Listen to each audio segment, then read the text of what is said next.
నమస్తే welcome to Haripriya భక్తి ప్రస్తుతం మనతో పాటు ప్రముఖ ఆధ్యాత్మికవేత్త జ్యోతిష్య మరియు వాస్తు పండితులు దేవులపల్లి బాలచంద్ర శర్మ గారు ఉన్నారు. వారితో మాట్లాడేద్దాం. నమస్కారం గురువు గారు. నమస్కారం. గురువు గారు, ప్రస్తుతం మనం చాలా వీడియోస్ చేసాం ఇప్పటివరకు. అయితే ప్రతి వీడియోలో మీరు చెప్తూనే వచ్చారు, నేను అడుగుతూనే వచ్చాను. నాకు ఈ వీడియోలో వచ్చేసి చాలా మందికి లక్ష్మీదేవి మన ఇంటికి రావాలి, మన ఇంట్లో కొలువు ఉండాలి, చేతిలో ఎప్పుడు లక్ష్మీ కటాక్షంగా కలుగుతూనే ఉండాలి అనేసి అనుకుంటూ ఉంటారు. మరి లక్ష్మీదేవి మన ఇంట్లో కొలువు ఉండాలి అనేసి అంటే ఏదైనా రెమెడీ ఉందా?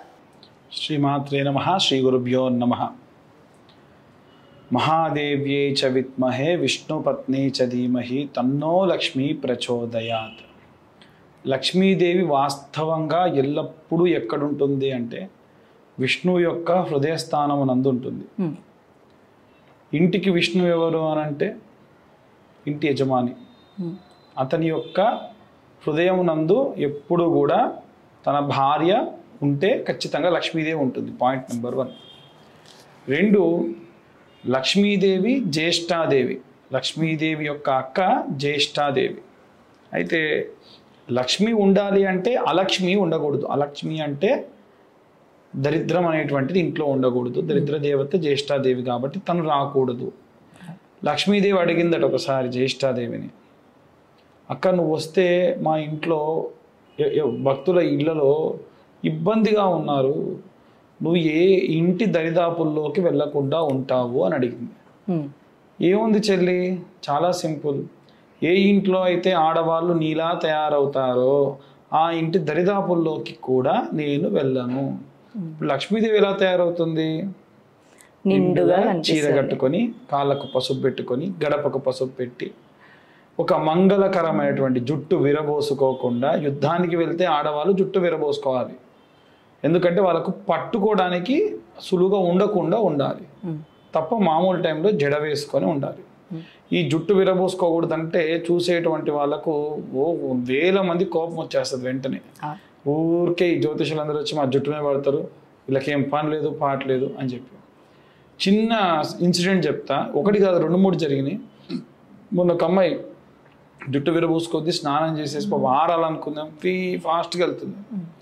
మార్నింగ్ అవర్స్లోనే లారీలకు వాటికి పర్మిషన్ ఇస్తారు కదా, జుట్టు పోయి లారీకి ఉన్నటువంటి వెనకాల ఉన్నటువంటి ఆ కొండికి చిక్కుకుంది.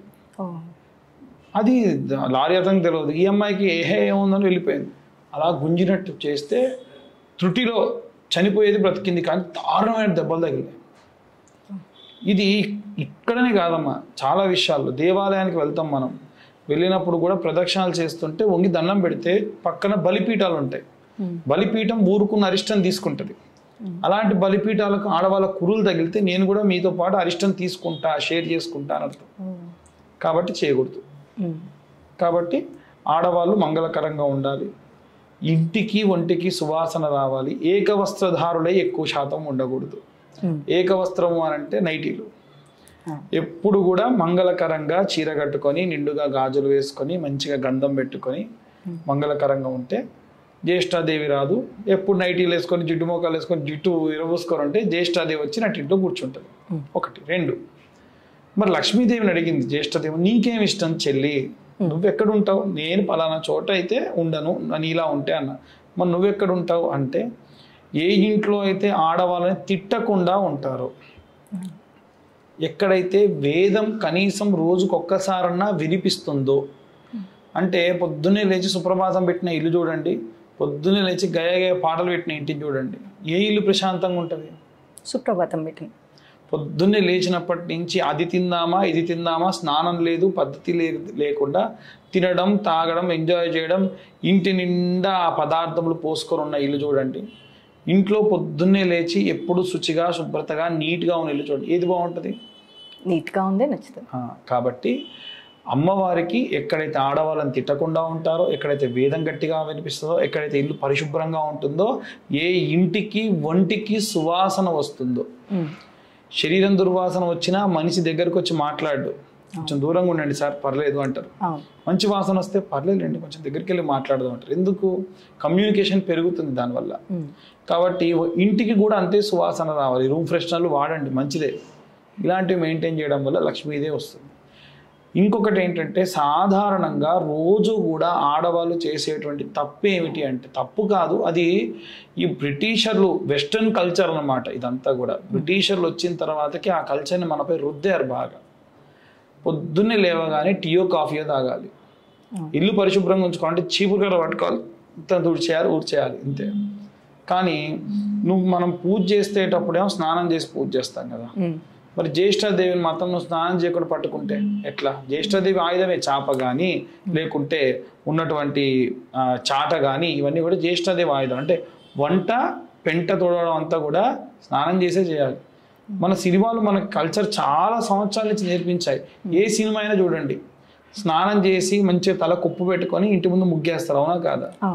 పొద్దున్న లేచి నైటీ మొత్తం పైకి అనుకోని నోట్లో బ్రష్ పెట్టుకొని ముగ్గేయరుగా ఎవరు? ఎందుకలా అని అంటే, మనము లక్ష్మీదేవికి ఎంతైతే మర్యాద ఎంతైతే చేస్తున్నామో అలాగే జ్యేష్ఠాదేవి కూడా మర్యాద చేస్తే మంచిది. స్నానం చేసే ఇల్లు ఊడవాలి, స్నానం చేసే స్టవ్ దగ్గరికి వెళ్ళాలి. ఉన్నటువంటి స్టవ్ వెలిగించేటువంటి ప్రతి ఆడవాళ్ళు కూడా నిత్యాగ్నిహోత్రులు. నేను గొప్పగానే చెప్తున్నా, ఎక్కడ వాళ్ళకి కించపరిచేట్టు చెప్పట్లేదు. కాకపోతే అంతెందుకండి, మా ఇళ్ళలో కూడా చాలామంది ఇలాగే నా వీడియోలు చూసిన తర్వాతకి, మా బంధువుల్లో కొంతమంది, నాకు తెలిసిన వాళ్ళు చాలామంది, అరే నీ వీడియోలు చూసిన తర్వాతకి మా ఇంట్లో చాలా మార్పులు వచ్చాయిరా అని చెప్పిన వాళ్ళు కూడా ఉన్నారు. ఎందుకు? మంచిదే కదా, మంచి మారడం తప్పేం లేదుగా, అలా అన్నమాట. ఇలా ఇంట్లో చాలామంది వండేటప్పుడు గ్లాస్లో నీళ్ళు తీసుకొని పోసేసుకొని పక్కకు పడేస్తారు. గ్లాస్లో బియ్యం అంతా నిండా నింపి పెట్టాలి. మనకు నిండుకుంది అంటారు మన తెలుగులో, అయిపోయింది అని అనరు, ఇప్పుడు లేదు అనరు, ఏమంటారు? నిండుకుంది అని, ఇంకా ఒకటే ఉంది అని అర్థం. అంటే ఇల్లు ఎప్పుడు ఖాళీ కాలేదు అని అర్థం. కాబట్టి ఈ పరంగా కూడా మనకు మంచిది, అలా ఎప్పుడు కూడా నింపి పెట్టాలి. ఇంట్లో నైరుతి మూల మాస్టర్ బెడ్రూమ్ ఉంటుంది, అక్కడ గాజు కప్పు నిండా చిల్లర నింపి చుట్టూ కూడా అద్దాలు పెట్టాలి. చిన్న చిన్న అద్దాలు ఉంటాయి కదా, మనకు వాయినాలకు కూడా మామూలుగా సారె పెట్టినప్పుడు కూడా ఇసనకర్ర చిన్న చిన్న అద్దాలు పెట్టిస్తారమ్మా సాంప్రదాయం. ఎందుకు ఎవరికి తెలియదు. వెంకటేశ్వర స్వామి దేవాలయంలో కూడా పక్కనే అద్దాల మేడ ఉంటుంది. ఆ అద్దాల మేడ ఉయ్యాల, ఆ ఉయ్యాల నిండా చిల్లర నింపి దానిపైన అమ్మవారి విగ్రహం పెట్టి మొత్తం అంతా కూడా అద్దాలు పెట్టుంటాయి అద్దాల మేడలు. ఎందుకని?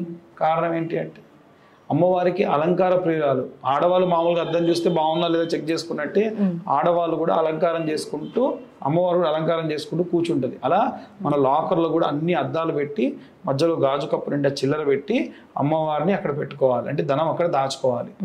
డబ్బులు దాచే చోట సుగంధ ద్రవ్యాలు, సెంటు, జువ్వాది, అలాగే అత్తరు, లేకుంటే కర్పూరము, పచ్చ కర్పూరము, లవంగాలు. మొన్న ఒక ఆయన ఫోన్ చేశారు, పంతులు గారు మీరు కర్పూరం పెట్టమంటారు, వెలిగిమంటారా అంటారు. తగలబడతారు బాబు, ఆ పని చేయకు, అది కేవలం సువాసన కోసం మాత్రమే. ఇలాంటివి మెయింటైన్ చేయడం వల్ల కూడా మనకు లక్ష్మీదేవి యొక్క సంపూర్ణ కృపా కటాక్షాలు మన యందు మెండుగా ఉంటాయి. కాబట్టి లక్ష్మీదేవి ఉండాలి అంటే ఏం చేయాలి? ఇవన్నీ కూడా పాటించడం చాలా మంచిది. అప్పుడు ధనం సంపార్జన చేసినటువంటి మగవాడు కూడా తీసుకెళ్లి ధనం భార్యకి ఇచ్చి దాయమని చెప్పాలి. అలా చేయడం వల్ల కూడా దాచే ప్రదేశం ఇలా నేను చెప్పినటువంటి చోట దాయాలి. ఇలా చేయడం వల్ల లక్ష్మీదేవి సంపూర్ణ కృపా కటాక్షాలు మెండుగా అందుతాయి. లక్ష్మీదేవి ఇంట్లో కొలుగుండాలంటే ఎలాంటి పనులు చేయాలని చాలా మందికి తెలియదు. తెలిసినా కూడా ఇది పాటిస్తే లక్ష్మీదేవి నిలుస్తుందా అని చాలా మంది అనుకుంటారు. అలాంటి వాళ్ళ కోసం ఈ వీడియో చూసిన తర్వాత మారితే చాలా బాగుంది. లక్ష్మీదేవి ఇంట్లో ఎలా కొలుగుంటుంది అనేది చాలా చక్కగా వివరించారు గురుగారు. ధన్యవాదాలు. ధన్యవాదాలు.